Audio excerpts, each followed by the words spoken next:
What up, everybody? This is Jason Lee. This is Hollywood Unlocked Uncensored. And I'm Melissa Ford, a.k.a. The Curve Queen. Your boy Giovanni. Hold up. And a good friend of mine is in the studio. Thank you, and welcome home from prison, T-Money.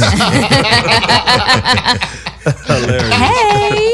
Oh, wow. So I moved to LA, I don't know how many years ago, but T-Money was one of the few people I met immediately, and people were like, yeah, you need to know him. He's well connected. I'm like, okay, cool, because, you know, in networking, you got to know everybody. But he's connected in the industry, and he's also very connected in the street. So when living in LA, you know, especially if you're going to be in entertainment, you got to be able to figure out how to navigate through these streets. So I'm glad to say T-Money. Yeah, man. T-Money, you are the homie, man. I've been knowing you for a few years, too, man. Every time you're around, I feel like I could talk as much shit as I want and get away with it. You can, man. You can. Is it okay that I ask when you got out? I got out August 16th. That's my birthday. Of this past year, 2017?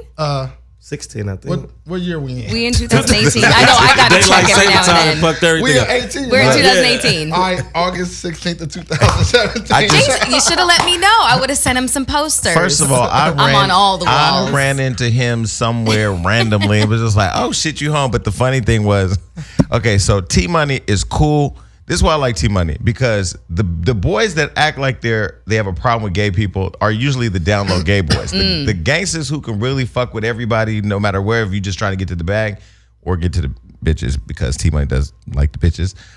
They're cool. So like he's cool with me. So but I ran into him recently, and you said you met somebody in prison who said I told them that I was going to tell the story.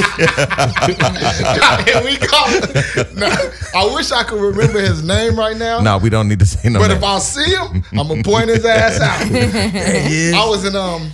I was in prison, of course, and you know, motherfuckers on the yard be talking to each other or whatnot. You know the politics and shit, because it's basically the blacks. You know, everything is segregated, so we kind of stay with our own. And I was talking to this dude, and then he was like, "Where you from?" I was like, "I'm from LA." He like, "Yeah, I live in LA, this and that." You know, so you know, everybody got prison stories.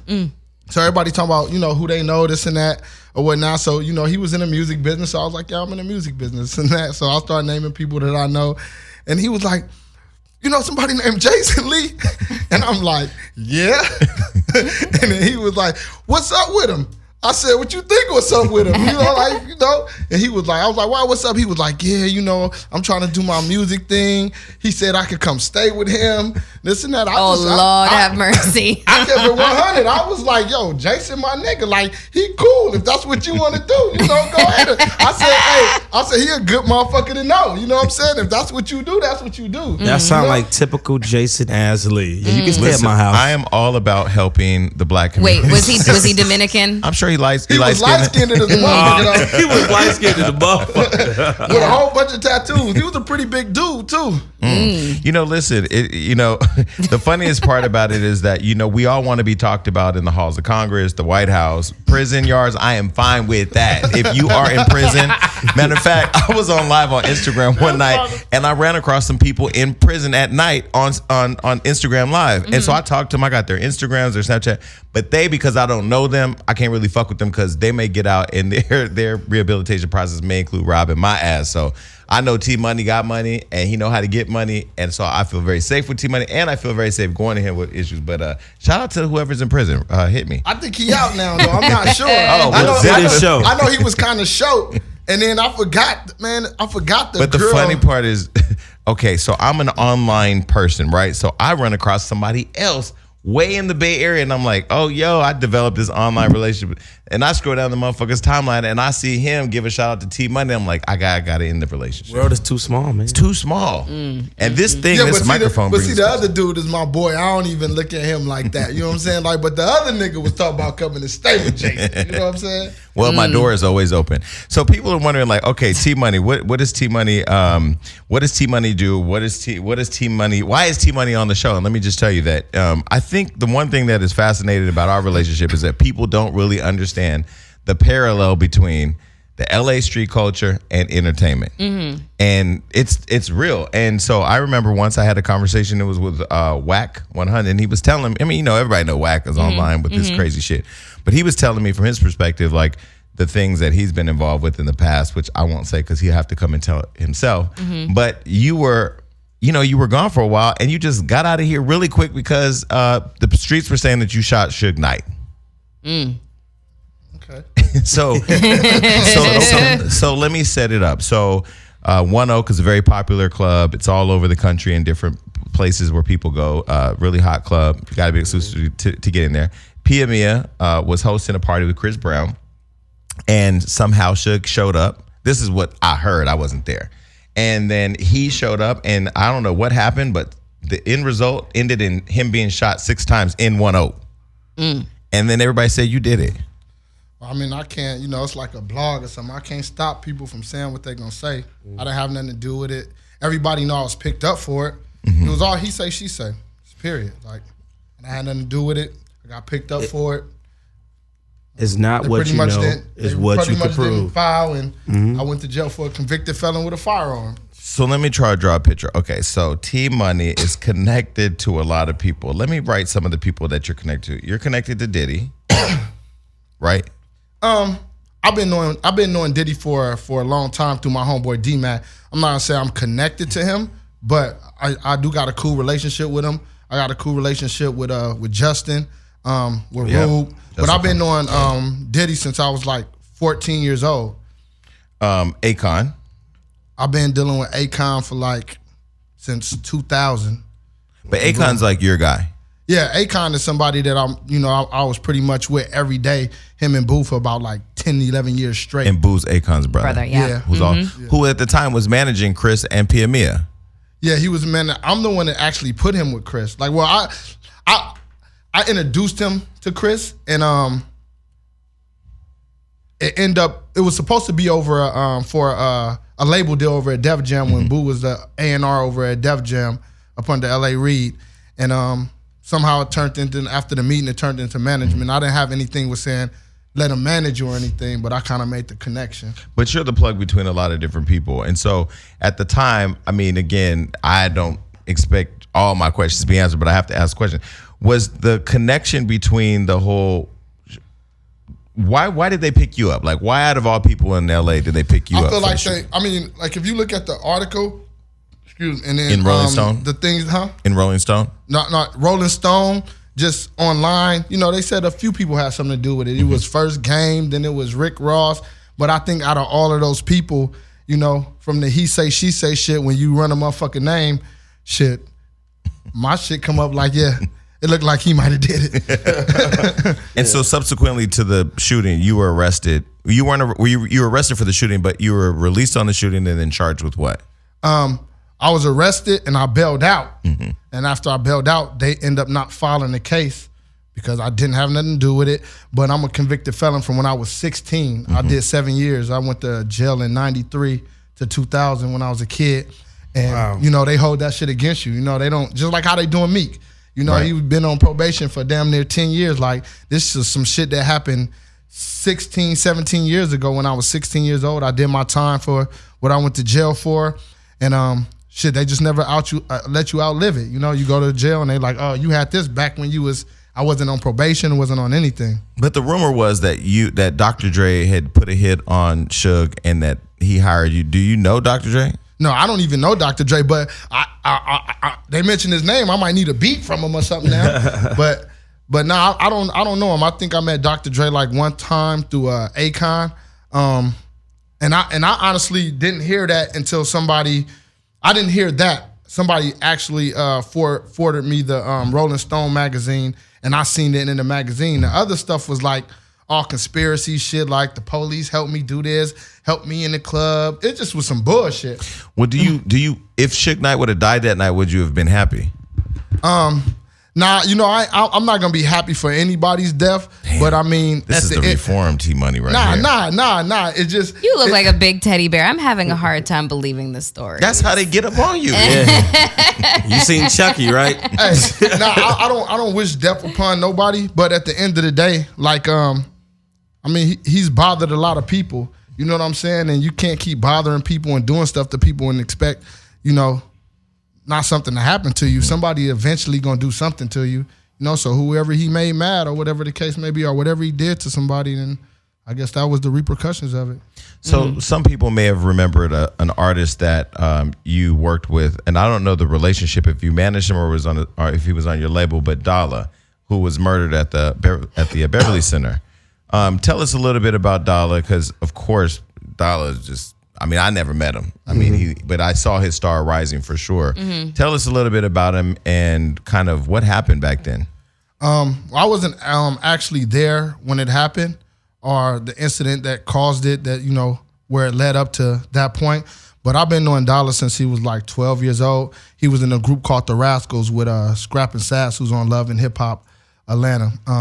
Those are his cousins. They all say they're brothers. So you can't say they're not brothers, but because they are, right. You can't. Grew up together. Yeah, that's just what it is. But his Scrap and Sass mom started the group. And that's Karen, right? Yeah, Karen King. Okay. She actually started the group. I didn't have any control over the group at the time. I was just helping with the writing. Me and Boo and a couple other people. That's before Akon really, he's always been talented, but before Akon really just blew, Akon was doing the production. So this is way back in the day. Yeah, this is way back in the days. That's how I met Polo. So that's how I met Stevie J. They were all working on the project. We end up getting a deal with DreamWorks. Well, not me per se, but I was involved in the writing. Right. Karen ended up getting a deal with DreamWorks. Then that deal folded or whatever. Then they end up going to Elektra. I don't know what happened to that deal. I was involved in the whole thing the whole time. But after the Elektra deal, Dollar decided to go solo. He was maybe about like 14, 15 years old, about 15. And his mom called me and was like, he want to go solo. Can you help him? And I end up moving him to LA with me, end up grinding. I started my label, signed him to the label. I actually was managing him too, because what happened was I ended up giving him part of the company. We both came up with the name, which was the Gang Entertainment. We was trying to turn the gang, the word that when you hear gang, it's just negativity.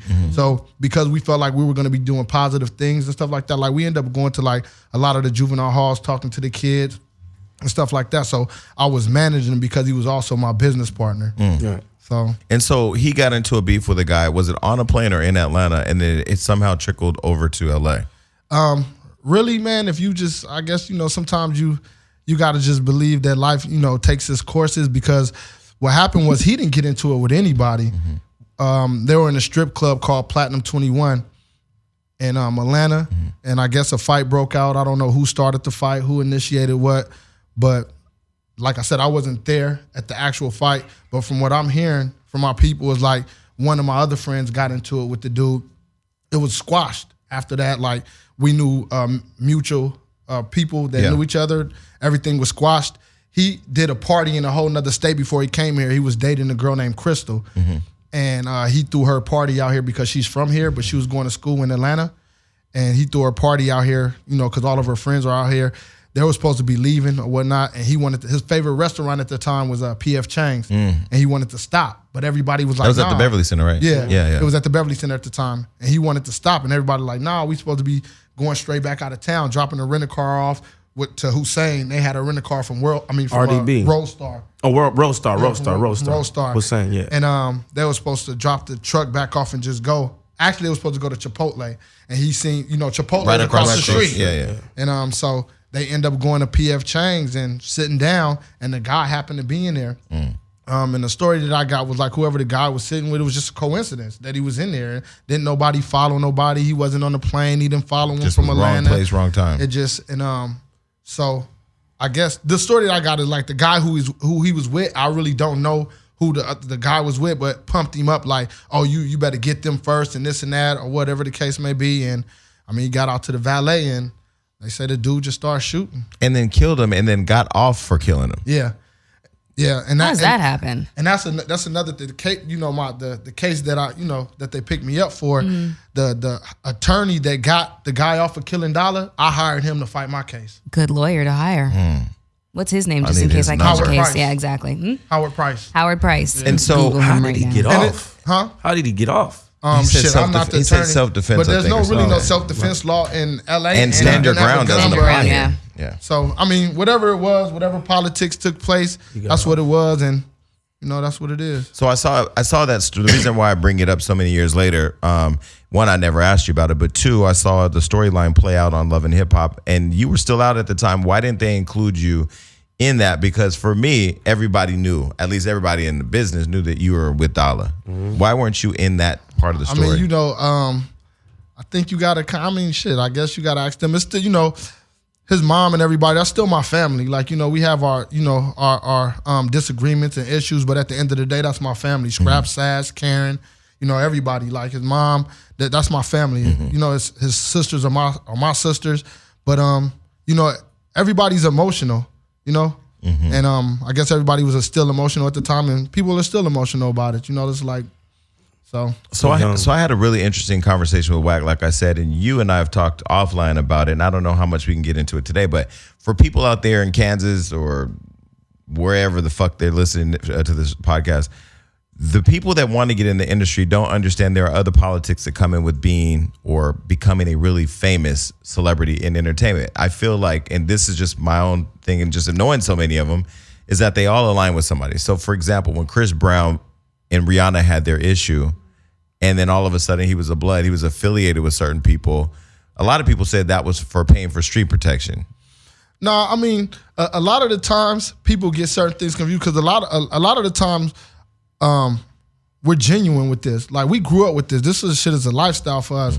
Mm-hmm. When a lot of people come to LA and they meet people that they take a liking to and they get involved, Chris had a clean image. Mm-hmm. I really believe Chris is how he is. Like, and it's a lot of people. Like, when you're in basketball, football, they, try to make you to be this all white American or all black American. A lot of the times motherfuckers be from the ghetto, be from the hood. You know what I'm saying? Mm-hmm. And they try to keep you clean. So when you fuck up, you fuck up. So it'd be like, fuck it, I done fucked up now. And they didn't already let me go, Shit.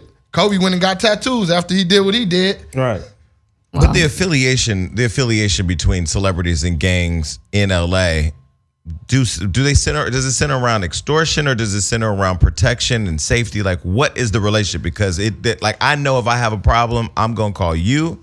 I can call Wack. I can call Big U. I mean, there are certain people that there are channels that you have to go through to be able to keep shit safe. But there's also been like the rumor that there's certain people that can't come into the city unless they kind of pay, like the nigga with the rainbow hair, Tekashi, and he's saying he can come anywhere, ain't got to check in with nobody, and we know that in LA you do have to check in. I mean, he was with somebody from LA the whole time he was here, mm-hmm. and a lot of the times it's not a lot. Okay, like for instance, I'm gonna use him as an example because he's one of my good friends, and who Tekashi this is? No, Tekashi ain't nowhere near. Okay. You talking about somebody else? Yeah, I'm saying Big U. Oh, gotcha. And a lot of people get a perception about him like he's extorting or doing this. He's not. Like, he's actually a really nice guy. Yeah, like if when he's talking to these, a lot of the times it'd be for the kids, for the community. I see him like for a lot of football and a lot of football stuff, and it's not his fault that people cling to him, and he never said you got to come hang with me. These are things that they choose to do. It's like Chris chose to affiliate himself. I don't think nobody bullied him into saying you got to be from our hood or you got to be from a gang. This is shit that they choose to do. Mm-hmm. You see what I'm saying? And then a lot of the times, a lot of the relationships come from other than them being here because we go other places too. You see what I'm saying? So we be in Atlanta, we be in Miami, we be in Houston, and like that's their backyard. Mm-hmm. And we end up building a relationship. So when they do come here, and some of those dudes are real street dudes. Some of them, they're just talking, but some of them are real street dudes. And so they understand what's going on. So they come and they affiliate themselves with who they feel like they affiliate themselves with. And they just either get that jacket or that's what they want to do. They want to gangbang. Mm-hmm. LA just has a big influence on a lot of people. And that comes from and to go way back, that comes from a lot of the drug era in the 80s, where, people coming from here with drugs in different states, and then you meeting people, then they coming out here, and, that's why so many different gangs in different states. But is it true when your profile does get to a certain level that you end up having to affiliate with somebody? Because if you don't, you can run into problems and then you have no protection. Good, but it depends on how you carrying yourself. Yeah. If you carrying yourself like you this tough motherfucker and you feel like you ain't gotta, if we go to somebody else's backyard, we align ourselves and affiliate ourselves with people too. It just ain't really gang infested. Like LA is separated by gangs. So I go to Miami, I know who to call. I go to New York, I know who to call. I go to Houston, I know who to call to affiliate myself with to make sure I'm safe. It's a ghetto everywhere. It's just that people come out here and they get fascinated with the gangs. And they're like, oh, I'm a Crip, or I'm a Blood. It's over 275 different Crip gangs. In LA? In LA, all Crips don't get along. Wow. From And it's like 100 and something Blood gangs. What up, everybody? This is Jason Lee, and this is Hollywood Unlocked Uncensored. And I'm Melissa Ford, aka the Curve Queen. Your boy Giovanni Watson. Hold on. And thank God we're back. I have been so fucking busy. Really? Yeah. Have you been? Because my team is, we trying to figure out how to function a little better. So I got my whole entire staff and me reading a book called The 5 Dysfunctions of a Team. Okay, so you know what? This is the one question that I have for guys if I'm thinking about dating them, is what book are you reading right now? Because for me, reading is such like a huge part of my life. Books were my friends when I was a kid. Yes, I was a nerd. Shout out to all the nerds in the world. I used to read the dictionary and thesaurus for fun, which is why I have such a, extensive vocabulary. It's voracious. It is, but there you go. You little thief. Okay, so Gio, Melissa Ford taught me the word voracious, by the way. What are you reading right now, Gio? I'm reading right now a screenplay, and also with that screenplay, I'm reading the Shakespearean version of Romeo and Juliet. Well, Shakespeare. Well, I know Romeo and Juliet is Shakespearean, but It's I'm not just the saying. version. And if anybody should be reading that book, it's somebody who has relationship issues. Just when you get to the end, remix it. Don't die. We need you on the show. Exactly. Okay, so since we have the attention spans of goldfish these days, I'm Yes, looking at you. for sure. Exactly. Goldfish don't have no damn attention span. Well, I mean, That's the point she's making. It's a saying. It's a saying. That was voracious. Even though I used to have this goldfish, we're not going there. Okay, sorry. Anyways. So as much as I love reading, I used to read like 3 books in a week. I swear to God, I'm a speed reader. Yeah, I just would like eat it all up. I don't got the time for that at all. I just don't have the time. So I've discovered Audible.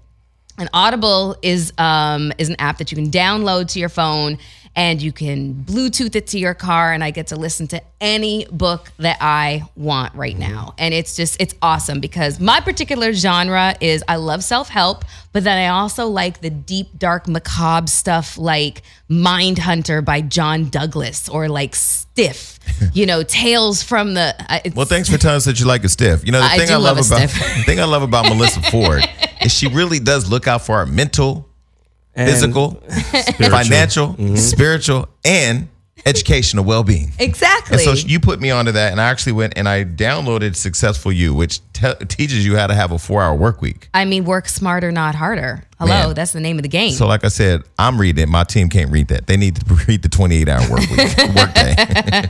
Okay, well, there's a ton of books that you can download. There's this example, Fiscal You. You are a badass at making money. Rich Dad, Poor Dad. You could download Healthy You, The Sleep Revolution, The Power of Habit, The Obesity Code. I mean, these are things that you really need to add to your repertoire because, I mean, sounds corny, sounds hokey, but knowledge is power. It just is the truth of the matter. So, we are offering our listeners a little something. You're going to get a 30-day trial membership with Audible.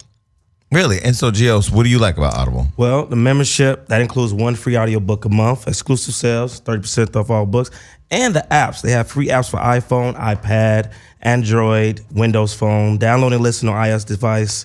Unlike a streaming or rental service with Audible, you own your books. That's a good thing. And My Library, that means access your books anytime, anywhere, right from your smartphone. Great listen guarantee. If you don't like it, swap it, change it, get something else. So people, for all of you that like to read us in our comments, we don't like Melissa's this, we don't like Jason that, Gio, go to hell. Audible is offering you a read too. You're gonna get a free you're gonna get a free audiobook with a 30-day membership trial. So all you have to do is go to audible.com/unlocked, browse the unmatched selection of audio programs, download a title for free, and start listening. And it's just that easy. So if you go to audible.com/unlocked or text the show, text Unlocked to 500-500. You get started today. Exactly. And instead of reading us in the comments, you can read a book from Audible. Exactly. Read a book and give us a referral. I love a referral. Okay, so can we just tell them one more time where they can go? Because again, people like free shit. People at home. And if you don't want it, go find something for your kid, your teenage kid to read. Exactly. And get him in there reading so he ain't out cutting up. Exactly. Kids are on, these devices all day long. So why not have, a library at their disposal? So you just got to go to audible.com/unlocked or text unlocked to 500-500. And get started today, people. Get started reading. It's real voracious. Lucrative. From the standpoint of the outside, people looking from the outside looking in, they feel like, when you're in entertainment, isn't the point to get away from that life? So one thing that just happened recently was Cardi B. She posted something online where she posted a photo of her wearing a blue jacket. And she had said, I think in the caption said something like something where my flu. Yeah. And I mean, I don't know if it's because of her affiliations outside of LA or what, but it became this huge thing. Because she's reported to be affiliated with Bloods. Yeah, what happened was her saying that word is like a disrespect to the color blue, right? And at the end of the day, when it was being discussed, nobody threatened Cardi B. What happened was you got people on Instagram that can't get to Cardi B. Right. So I'm gonna tell you where they were, all in my DMs. I almost called you.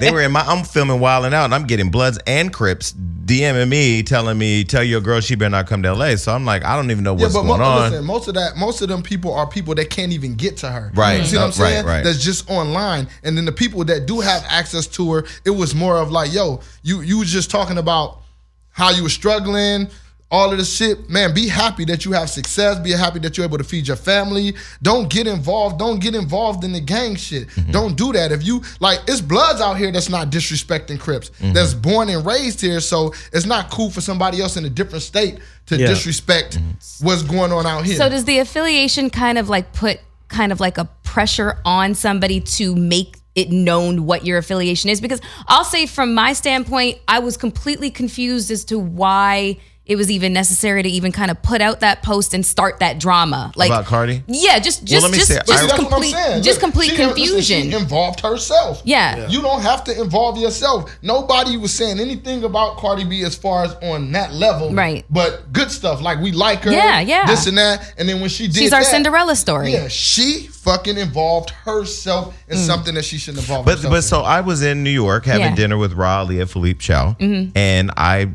heard Cardi was in the building, so I went downstairs to see her, and we started talking, and she was really hurt by because she had deleted the caption, right? Yeah. And she was like, "I'm so fucking confused at what's happening because for me, my intention was not to create all that." Yeah. That's what she said. Yeah. The thing I love about Cardi is I really do feel like if she gonna say or do some fuck shit, she's gonna own up to it. Yes. And she's been on the show, but she felt that it had gotten so much bigger than what it was. So she deleted the caption. Then it became everybody wants me to apologize and people want me to pay. So at what point do people, how does an issue like that may be, there may be a lot of confusion. How does somebody remedy that? Like, who has to talk?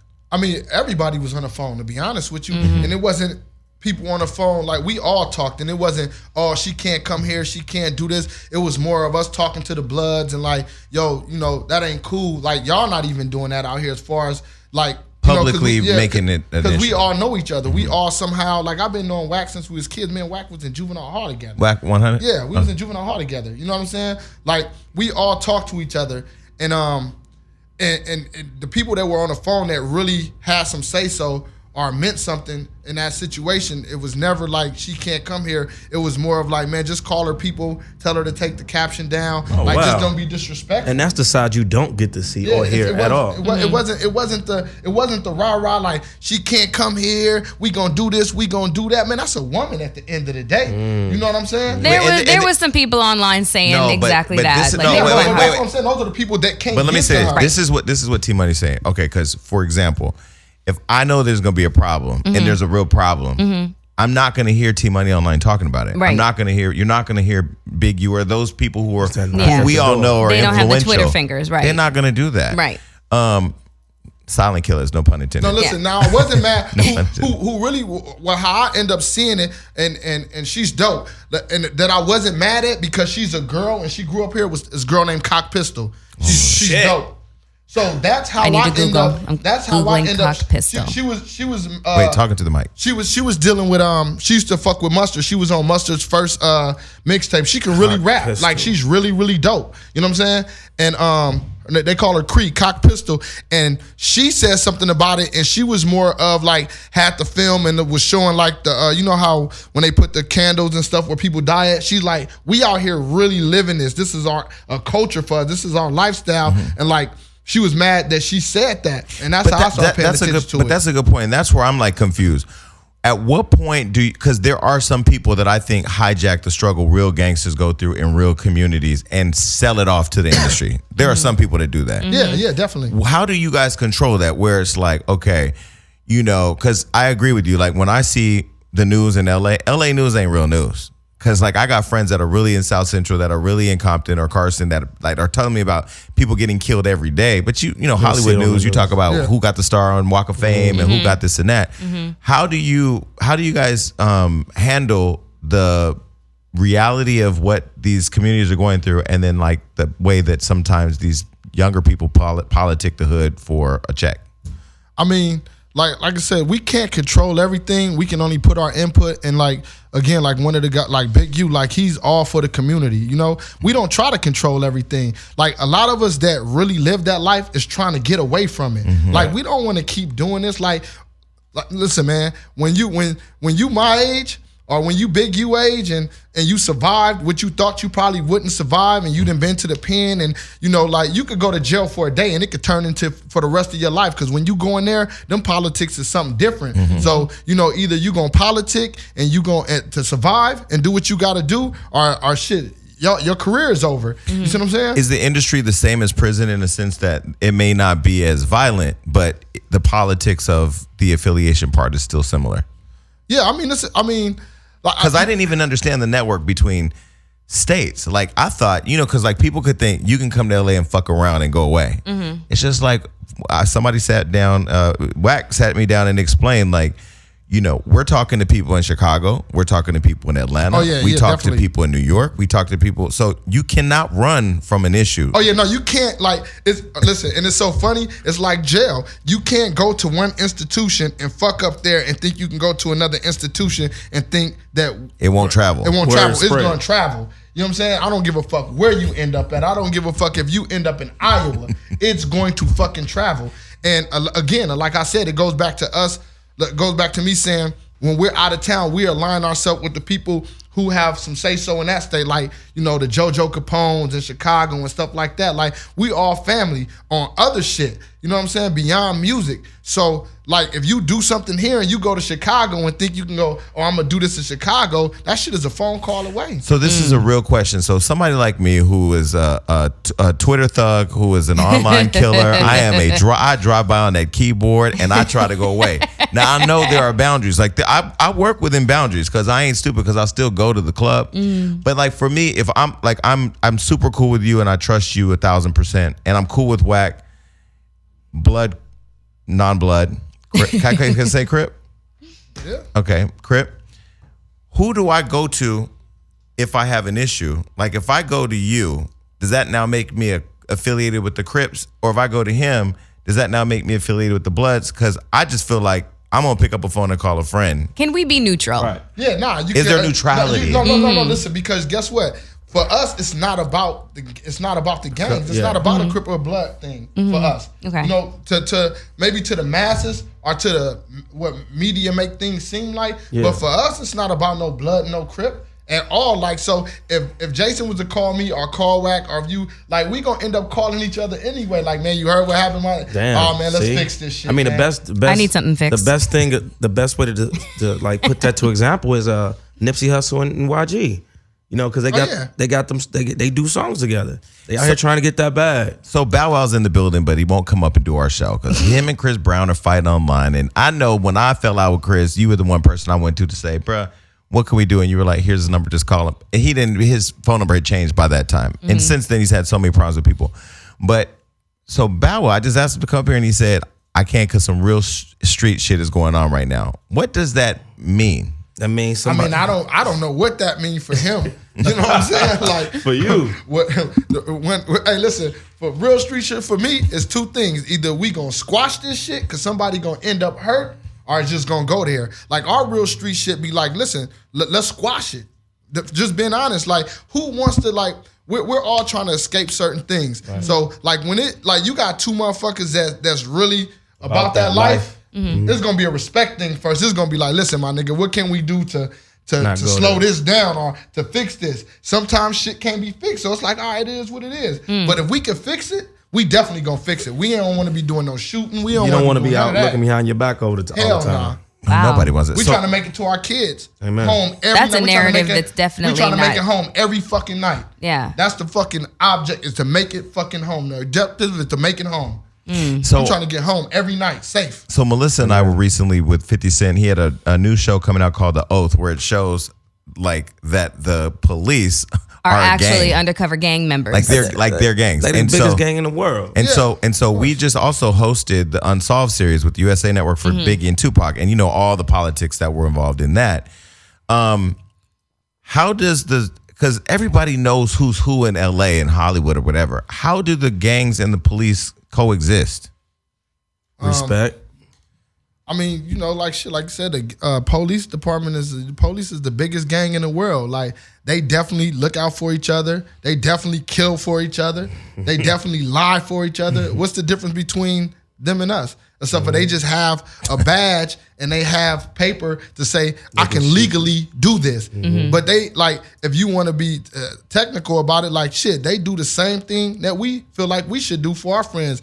Don't snitch, kill for each other, lie for each other, and you just be there for each other. The police is doing the same thing. And guess what? And the police officer that go against the grain, something usually end up happening to his ass too. So it's literally the same culture.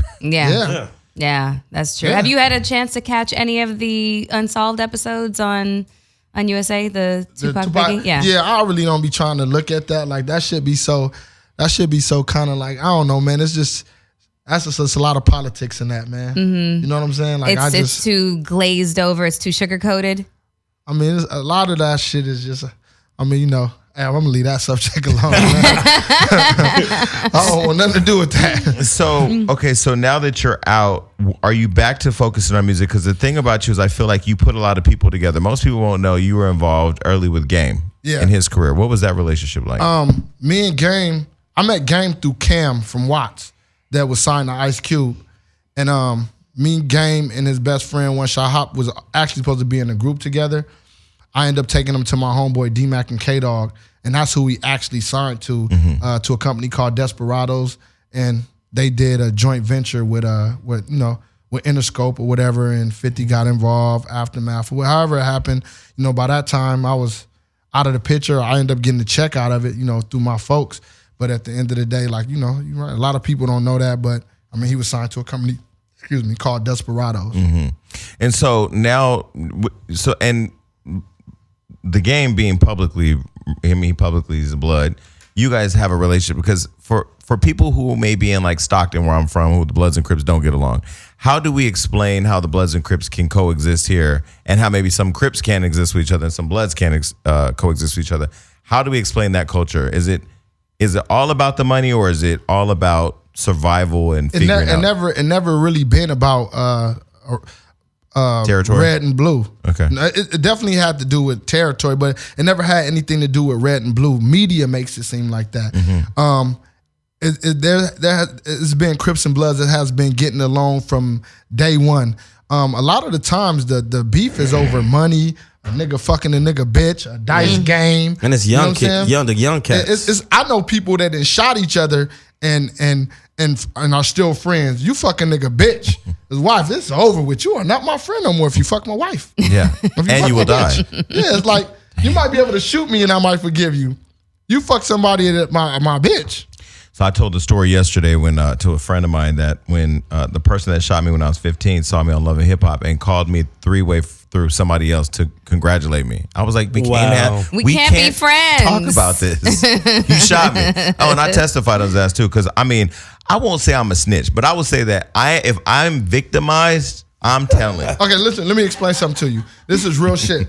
Like, you know why I don't care that you told? Yeah. It's because you have to know who you dealing with. And if you're not in that lifestyle, now if you in that lifestyle, you're not supposed to tell. Right. Like if you know what you doing, if you selling some dope and you out killing motherfuckers and doing this and doing that, you are not supposed to tell. If you're not living that life, can't nobody be mad at you for going to getting on the stand and saying he not shot about me. that life. Yeah, if you're not about that life, you're not about that life. But if you're about that life, you're definitely not supposed to tell. You know what's so funny? Because when I told the judge, before I could even give my whole oath, that nigga was driving and he shot me because his mom. Because like it had nothing to do with me. The people they were shooting at, it was my brother, but I had nothing to do with that. I was literally a 15-year-old kid. But when the no snitch culture that clearly is like permeating our whole community, where people are so connected and loyal to the culture versus the community or humanity. How does one rationalize that? How do you explain to people like we have to get past not holding each other accountable? Is it that will just never be acceptable? Yeah, you're not. Listen, I don't condone no telling. I'm trying to make snitching okay, but I'm not condoning no telling. What I'm saying is if you not, it's just like you going out. If you got friends, right? You have different friends, and some friends don't know how to fight. Some can fight. You know, some gonna shoot. Some ain't gonna shoot. Some you just got around because he get all the bitches. When you go out and a fight break out, and the nigga that don't know how to fight and don't fight and ain't gonna fight don't help you, you can't be mad at that man. We already know you not here for that. You came to get all the bitches for us, and that's it. You know what I'm saying? I just said for the bitches, bro. Hey, listen. Hey, for real. But if a nigga know how to squabble and he don't help, if a nigga know how to squabble and that's supposed to be your homie, he's supposed to help. But if you got the nigga that's like, nigga, I'm a player, I'm here for the bitches. I ain't never fought, I ain't never shot nothing. When the fight break out, nigga, get the fuck out the way. And I hope the homies ain't mad at you because I already knew you couldn't fight. I know you get all the bitches though. I will be at the LA County Courthouse. I will be at the LA County Courthouse with the best fade. I'll have a nice fit on, Your Honor. I am here to participate in my civic duties. See, but that's crazy that you say that because a lot of people don't even think like that. Normal Joe Schmoes that grew up in the hood, they don't think like that. Where I'm from, Gary, Indiana, like if I'm fighting, nigga, everybody fighting if we get into it. Yeah, I mean, you supposed to. What I'm saying is you can't be mad at a motherfucker that don't fight if that's not what he does. You know what I'm saying? We might just bring it might be the nigga in the hood that's about to go to the league or something, and he get all the bitches. So we like, well, he always got all the bitches. Come on, do I want just him fighting? Move that's him to the side. Coming up, they like my boys, and they would never let me because where I'm from is GDs and Vice Lords. They would never ever let me bang because it was like, y'all nigga, you not gonna be that way. You not gonna be that person. Go to LA, go make these girls laugh, go dance and shit. Yeah, man, for real, man. I ain't gonna be mad. I mean, we all supposed to fight. Even if you can't fight, you just get beat up. But at the end of the day, I ain't gonna be mad at you if you don't help fight because I know that's not what you. No, but see, I have to disagree. I was in West Hollywood with all the gay people. And I thought, I know why people fight, but I'm safer here than I would be if I went to Savoy's. I got into a big ass brawl and ended up getting hit in the head with some metal shit and blood is everywhere. And my friend in West Hollywood. Right in front of the sheriff's department. They did not come. Because what happened was I had a friend from New York in town who went out with me, and he this transsexual squared off with him. And he was like, I ain't gonna hit no bitch. The transsexual was like, I'm not no bitch. so he knocked the transsexual out, and then a real girl ran up and he just assumed, well, that's a transsexual too. So he knocked her ass out. And everybody in the community thought we was out there doing like hate crime shit. So the whole community, like it was people everywhere. People jumping out cars. Long story short, my friend went to the car to go get his car to take me to the hospital. And he took hella long. So I just hopped in the taxi. Come to find out the bitch didn't come back and get me because he didn't want blood on his seats. Oh no. And he didn't fight. He said he was trying to resolve the conflict. It was 40 people fighting. Do you know him from fighting? No, but I should have whooped his ass for that, though. Now, if you decide to whoop his ass, then that's on y'all. But, I'm not going to be mad at him, motherfucker. I just ain't going to hang with you no more. I got different friends now. I ain't getting jumped like that. So now that you're out of prison, what are you focused on? Because clearly, like, it's like you're back. Nothing's ever changed. Your wrist is icy. You know everybody. Everybody knows you. What are you focused on right now? Right now, I'm focused on this kid named Dominique Sounds. Real dope kid, R&B. That's pretty much it, man. I'm just trying to make that happen. I got some other stuff in the works. with TV stuff, but I ain't gonna speak on that yet until everything is kind of done. But like Dominique sounds like his, we got a lot of songs on him and about to shoot a few videos and just press forward. Oh, so we talked recently in our other show that it was rumored that, and it really happened because somebody told me was there, that Diddy choked The Weeknd at Madonna's house. So who would The Weeknd call if Diddy chokes him? Because we know like when Drake and Diddy had their problem, you got listen, let me tell you something. You ain't calling nobody on Diddy. That's what's not gonna happen. Like, listen, man. Like that problem is gonna get solved. You can't call nobody on Diddy. Like, man, Diddy did this to me. So, like, you just got to get choked and go away. Yeah, if Diddy choke you, shit. Who they gonna call? I don't know, because I was trying to do the math and I was like, maybe you can call the Beliebers, Justin Bieber fans. I don't know. Nah, that's in-house shit. In-house shit, yeah. Yeah. Okay, so where can people find you and where can people stay in contact with you and follow your movement? At the real T Money is at the real T Money at the real _T Money. And people just put the T sometimes, but it's TEMONEY. So the real _TEMONEY. My phone is T Money. Yeah, see? It's But you gotta put the E in there, bro. Yeah, you gotta put some respect on his name. No, because I've had this number, I've had him in the phone for so long, it would throw me off. Then I'll be thinking it's somebody else. Because one time I had a problem with the T Money and I answered the call, I think it was him, and it was him. So I had to block him and make sure I didn't block him. Yeah. We saw you at Floyd's skating party, right? Yeah. You know what thing I love about you, and I'll let you go. Like I know you with the shits, but you one of the nicest thugs I know. Like That's you true. stay like you see him, you're not smiling, you're like, oh shit. But then he smile, it's like Usually a face tattoo would be really intimidating. It's not on you. Listen, when I first met him, I was crossing the street to go to Hollywood Hookah with two chicks, and I looked behind me, and it was him. I said, oh shit. I said, y'all just keep walking. But then he was like, I see you, dog. And I was like, okay, cool. Well, he has a teardrop, so we'll start with that. But here's what I will say. The one thing that I will say about having known gang members from my hometown and gang members in LA gang members don't look like LA gang members. They move in it's a different world out here. Fuck with T Money, man. Yeah, I'm glad y'all fuck with me, man. Hey, I got a joke before we leave, though. Go ahead. Why did the Crip cross the road? 'Cause. On that note, The last time you got up to leave a show, you had to take a shit. Yeah. Thank you for coming. thanks, We out. T-Money. Peace. Bye, everybody.